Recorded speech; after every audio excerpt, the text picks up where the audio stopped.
Dans un contexte où l'élevage de précision est en plein essor, le développement des techniques d'imagerie offre des perspectives pour un pilotage plus précis et individualisé des vaches laitières. L'hypothèse formulée était qu'à partir d'un profil individuel d'évolution de l'état corporel d'une vache, il serait possible d'appliquer des mesures correctives ou d'adapter la stratégie de conduite afin de réduire le risque d'échec à la reproduction. Le projet copilote avait pour objectif général d'évaluer la possibilité de piloter individuellement la note d'état corporel afin d'optimiser la réussite de la reproduction des vaches laitières.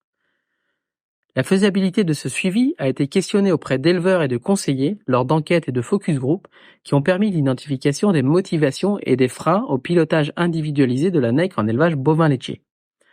Ainsi, les résultats ont montré que les éleveurs et techniciens de terrain connaissent la NEC, mais que son utilisation en routine pour gérer la reproduction reste à construire.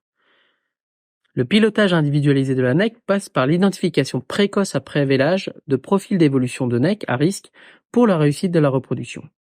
À partir de 1685 lactations de vaches laitières de race Holstein et 482 lactations de vaches de race normande issues de 6 fermes expérimentales de l'INRAE et du réseau PharmXP, des profils individuels d'état corporel au cours de la lactation ont pu être mis en évidence, puis mis en relation avec les performances de production et de reproduction. 4 profils de NEC en race Holstein et 3 profils en race normande ont ainsi été identifiés. Des vaches trop maigres en race Holstein ou des vaches trop grasses en race normande ont présenté davantage de risques d'échouer lors de la mise à la reproduction.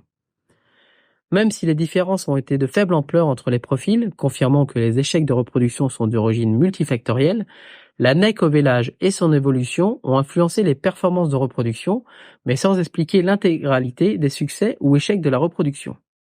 Il semblerait toutefois que d'une lactation à l'autre, le profil de NEC d'une vache peut évoluer soit vers un profil plus à risque d'échec, soit vers un profil plus favorable à la réussite à la reproduction. Ensuite, à partir d'un arbre de décision construit à partir des données de la littérature, éleveurs et conseillers ont échangé autour des leviers d'action potentiels pour le pilotage de la NEC et de leur acceptabilité. Selon eux, il n'est pas facile d'agir sur la NEC au cours de la lactation car le résultat n'est jamais garanti et les éleveurs y sont peu enclins. L'adaptation de la durée d'étarissement est apparue comme l'un des leviers acceptables pour piloter la NEC lors de la lactation suivante. L'approche par modélisation nous a permis de simuler des vaches virtuelles et de tester ce levier de la durée du tarissement sans bouleversement du système de production, pour influencer le profil de NEC pour la lactation suivante. Les résultats de simulation montraient qu'une gestion individualisée du tarissement influence les performances de reproduction, réouvrant ainsi le débat autour de la durée du tarissement optimale.